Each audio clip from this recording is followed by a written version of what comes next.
All right, here we are again. One of my favorite investor conversations with Rick McCullough. Today, we get to go beyond kind of the education of what we've been talking about with the investor models and start to get some tangible industries to consider. So Rick and I are excited for this one, but we're gonna kick it off this series of industries that you should be considering if you're a true investor and considering adding franchising to your portfolio. So Rick, go ahead and see what Thanks. your thoughts are.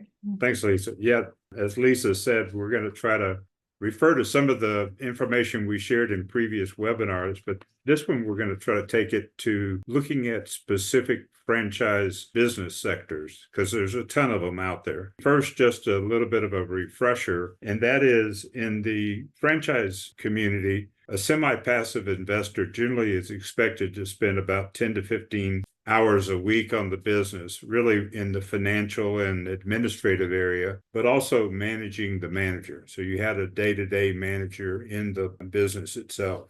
We stressed in an earlier presentation that it's really important to look for adequate margins in your business because of the fact that you'll want to establish some financial incentives for your manager to really drive the kind of results that you're looking for. And so you really want to have above average type margins in the business, and we'll address that as we go through this. So we think where you should start is looking at the financial results and what to expect in the way of margins from your operating business. Again, to refresh, you may recall there's actually thousands of individual franchises in the marketplace. Most of them do not allow or do not permit semi-passive investors. So it's going to knock down the number of brands that you can look at. But another thing to consider is there's probably 40 different industry sectors, everything from pet businesses to travel and business services to home improvements. So there's a lot of different businesses to consider, but we think the best place to focus is again on kind of financial results and maybe just look at what the cost structure is for most of these businesses. There's probably four main costs in each of the different types of businesses. They range from cost of goods sold, which would be, of the product or the service that you're providing. It may or may not include the direct labor cost associated with providing the service. Then, of course, you have your labor component. You have your facilities cost. And finally, your franchisee costs. We've talked before about the annual royalty payments that you make, and you're also generally obligated to make expenditures in the marketing and advertising arena. So if you look at a starting point of franchises, and if you assume that their labor cost, their facilities cost, and their franchise fees maybe add up into the 50 or 60% range of total revenues, which is not uncommon. What this really suggests that you need to look for businesses that have higher gross margins. And just to contrast an example of a business that we would not recommend is the traditional retail food business. It may have cost of goods for the food products and paper products and things like that you're selling. They may be 25 to 30% of the cost structure alone. So when you consider those other costs of labor, facilities, and franchise fees, they're likely not to provide adequate margins for the investor unless you're really thinking about opening multiple locations where you could benefit from economies of scale, perhaps in the management of the facilities, advertising cost, and that type of thing. Another probably obvious type of business that you might exclude are home-based businesses. And so that leads us to businesses, what we commonly call brick and mortar type facilities. Those kind of businesses that need to be in high traffic areas or affluent areas may be some of the costliest, especially if the build out cost of the facilities require some specialized equipment to be installed. However, the real estate element of the franchise opportunity could offer an investor even another opportunity for growth and wealth. And examples of this could be a business where the investor creates a freestanding building and then operates one or more franchises out of that building. It's a way to kind of augment the operating margins that you may get from the franchise businesses by being also a landlord for the business. And I think, Lisa, I know you've had some specific experience in that way, seeing that that's something that a lot of investors are attracted to. Yeah, absolutely. I mean, I think the second that we mention real estate to an investor, their eyes light up. Okay, wait, there's a real estate component to this. And when we start looking at franchises, we'll kind of explain to you the different opportunities in the investment space. And so if you're someone that wants to own the building, when you first look at the cost of the franchise, they're not going to include the cost of that building. That's going to be, they're going to assume there's going to be a lease or you're going to be renting, but there's nothing preventing you from leasing and renting to yourself. And so that's when it starts to get interesting, when you own the building and possibly think about a mixed use space. So there's apartment buildings on top and the entire first floor is retail. As a landlord, your responsibility would be basically to fill those spots in retail. As the investor, the opportunity could be you're going to own some of the businesses in those spots. So you're going to cash flow that not only with the apartment buildings, but you're going to cash flow what's coming in and out of that door on a daily basis, while of course, capitalizing on the fact that it's residential. So that's where it gets interesting. We see a lot of that happening. You can think about mixed use office spaces, mixed use. We're starting to see it in, what was I going to say? Oh, senior care, right? So people are building 5,000 square foot homes, housing 8 to 10 seniors. They're cash flowing that business with the senior care opportunity, but they're paying that real estate off way faster because of the fact that obviously they have some high rent coming in from those seniors. So there's a lot of different ways to look at it. But I think from an investor perspective with a slightly deeper pocket, they like the opportunity to own the real estate that's housing that business. So right. Another major cost component and one that's important to the investor is the labor cost. I think we've all seen the increases in minimum wage, and I know it drives some really challenging economics for, again, people in the retail food space.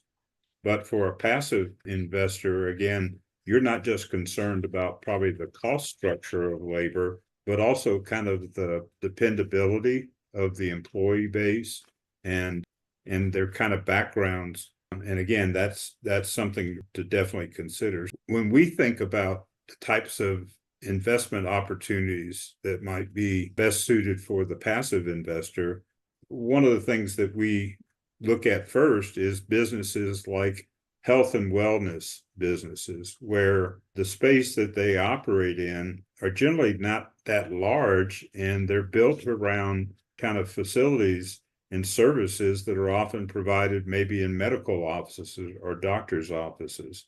And these businesses often operate in a brick and mortar facility, but maybe it's only 1,200 or 1,500 square feet.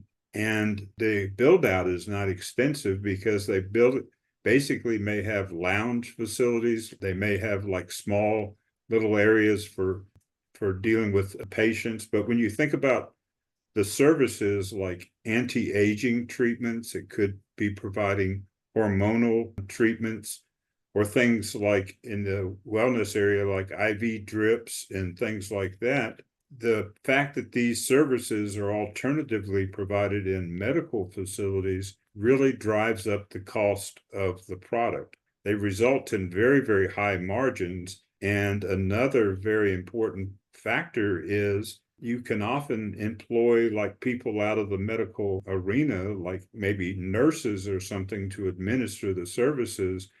And so you can see gross margins when you just look at the cost of the product that they're providing, that may be 75 to 80% of the top line. They may be 15 or 20% higher margin businesses just from the start because of the nature of the service that they're providing. Yeah, it's also a labor pool that people tend to be drawn to. Sometimes it's a line in the sand, guys, and we get that. You either want to work with a professional labor pool or you're just opposed to it. You don't want to feel handcuffed by someone with a degree higher than yours. And I think something to keep in mind there is that there is something to be said about that professional labor pool. They went to school, they got certified, even if maybe not the doctor, obviously, we can talk about that differently, but those nurses, the medical assistants, aestheticians, those people went to school, got a degree on a career trajectory, a career path to essentially work for you. And so it's a little bit different than a minimum wage worker that you're hiring to put sprinkles on a cookie. So that tends to be more of a revolving door. So it's something to keep in mind. And as you're thinking about investing in a business, it is something to consider. It's a question that we're going to ask you. Do you prefer a higher trained, highly skilled labor force, albeit smaller than, you're not necessarily staffing a hospital? Or do you prefer labor force, more hourly workers, possibly not as high of a skill set, but you are going to have more turnover? There's no wrong answer. We just kind of need to know, because it's a question that is going to come up pretty early in the process, and it's going to naturally draw your eyes to one category over another. I personally spent probably almost 40 years in business, and I think that one of the highest hidden costs in business is the cost of turnover. Right. Experienced people leaving your organization, having to go through additional training, maybe suffering a little bit in the quality of your service, of your operation for a period of time until those people get trained. It's something that I think definitely ought to be considered. For me, the reason why I like these businesses is really because of the margins. What we see is, again, we talked about it, sometimes it's hard to decipher really what the EBITDA percentages are, but you can kind of back into them and estimate them. But some of these businesses could have bottom line results even after the additional cost of having a manager to run the place can be in the range of 20+%. The other metric that you've heard me talk about before that I look at is, like in the case of a lot of these health and wellness facilities, you may be able to start up the business for something in the range of $300,000. And if the top line revenue could grow, and I've seen examples where they grow to 2 to 5 times that number, what that really does is that speaks to how quickly you're going to get your original capital back, maybe in 2 to 3 years. And then if that's combined with a 20% margin, EBITDA margin, you're really talking about a business that pays for itself in a couple of years and can generate a 60% unlevered rate of return. And then finally, depending on what your holding period is, you could either grow that business and try to build additional facilities, which is probably important when you think about exit values. But even if you just start the one facility, you hold it for 5 years and you have successful margins over that period, like we're covering, you could yield another 150% return on your capital upon the exit. You can experience extremely high returns, and it's all driven by, I think, the gross margins in the business. The fact that the business can charge high value for their services because, again, they're providing an alternative to a medical facility or dealing directly with the doctor's office. Right. And in most cases too, the margins are better. A lot of times it's cash pay. And I think we start to talk about recurring revenue as well. In most of those businesses, that it's not a transactional, someone's not coming in and buying a burger. You're not seeing a ton of tourists that are coming through into these facilities. These are frequent customers coming in for a service. They're getting to know your staff, and they're starting to spend money regularly at your business. There's value in that. We used to say, when I owned the fitness businesses, the value wasn't necessarily in the weights being lifted. It wasn't the equipment on the floor. The value was in that member paying us every single month with a smile on her face. And that's what we were selling when we flipped those businesses. Yeah, the membership opportunity, the membership model is so important to point to recurring revenues that are the foundation to really build the revenue base on. That gives you a good explanation of why we like this particular sector. And in future webinars, we're going to break down and talk about a couple of other additional sectors that we think are attractive. before we get into this one, just talking about that health and fitness model, guys, remember there's a lot of different directions to go. And some of that directions is going to do with the amount of commas in your bank account, right? So med spas are going to be more expensive than an IV drip bar. So you might be more drawn to something that's a little bit less expensive in the beginning, or you're going to want to hold one location, spend a couple million on it, and have all of that happening out of one space. Again, these are questions we're going to ask you. Your appetite for risk, your appetite for putting that money in one location, or diversifying and owning your market and having multiple locations, right? These are all things that we're going to have to talk about when we start working together, because there's a lot of different opportunities in this health and wellness medical space, from chiropractic, physical therapy, IV drip bars, wellness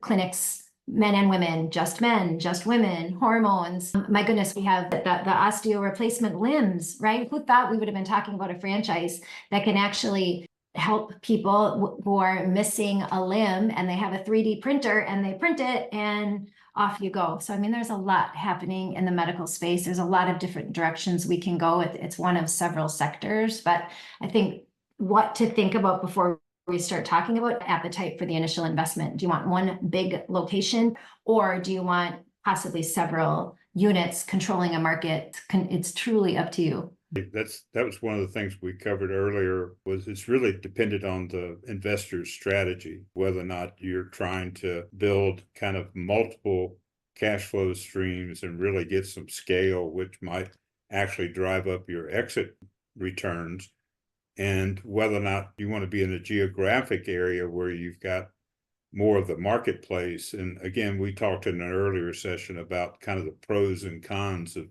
working with an emerging brand that has more territories available that could provide that growth opportunity, right, versus a more mature brand that, has really been able to optimize their cost structure, their operations. And so it's really, our recommendation is to really, if you decide to look at these types of businesses, to look at multiple brands and really try to compare and contrast the advantages of each and how it fits to your strategy. Absolutely. And remember too, guys, one of the things to consider, you might say, well, no, I want a mature brand that's been around and they have 500 units. And I will look you in the eye and say, then they're not available in Dallas, Atlanta, Charlotte, Orlando. Your metro markets are going to be gone for these big brands. Okay. And so remember, the opportunity could also be in the niches. And truly, this whole franchise world to the health and medical space, we're not going to see a ton of legacy brands out there. It's just a newer industry that franchising is in. I mean, I think the Joint Chiropractic is maybe 15 years old, which in the world of franchising ain't that old. So kind of to keep that in mind. You can kind of pie in the sky what you want in a system, but some of it will come down to your geography. So if this is something that is of interest to you, we hope you'll reach out to us and let us begin to show you some of the opportunities and the brands to consider. On a future webinar, we will get into another business sector or two and try to give you our thoughts and kind of the pros and cons to looking at other types of businesses like this. So thanks so much. Thanks so much, guys. Again, our contact information is on the screen. If you'd like to talk to either one of us or both of us, please reach out, let us know. We can help. It's going to start with more questions, right? But we're trying to get this information out to you to help you understand there is a lot to consider. I mean, think about it this way. There's 4,000 franchises in the United States, and we've got about 600 to 900 on the shelf. We have to figure out which ones to pull off to present to you as good opportunities. And that takes a little bit of Q&A. Have a great day.